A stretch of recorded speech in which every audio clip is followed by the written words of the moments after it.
होता एक प्रेमवेडा, तिच्यावर खूप प्रेम करायचा. म्हणतात ना, शोधणाऱ्यांना देवही मिळतो, तसे त्याने तिला शोधले होते.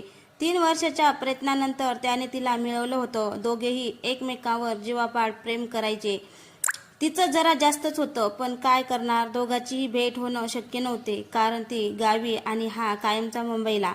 फोनवर संवाद तसे दररोजचेच, पण भेट फक्त 6 महिन्यांनी होत असे.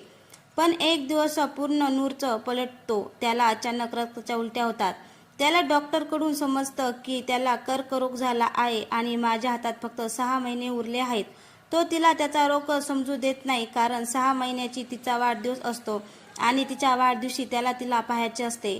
तिच्या वाढदिवसाला 4 दिवस बाकी असतात आणि त्याला कळून चुकलेले असते की आपली वेळ जवळ आली आहे.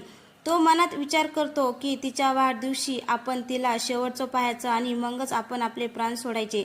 सतत 4 दिवस हा तिला त्याच ठिकाणी भेटायला बोलवतो, ज्या ठिकाणी यांची पहिली भेट झाली होती. तिच्या कॉलेजमध्ये फंक्शन असल्यामुळे आपण वाढदिवसाच्या दुसऱ्या दिवशी जाऊ असे त्याला सांगते. तो तिला शेवटचं विचारतो की तुला यायचं आहे की नाही. कसलाही विचार न करता ती त्याला नाही सांगते. वाढदिवसाचा दिवस उजाडतो. ह्याच वेळी जवळ आलेली असते. याच्याकडे फक्त 3 मिनिटे असतात. हा तिला फोन करतो आणि वाढदिवसाच्या शुभेच्छा देतो. ती त्याला विचारते काय करतोयस, आणि हा शेवटी एवढंच म्हणायला जातो, तुझी वाट पाहतो, आणि जीव सोडतो.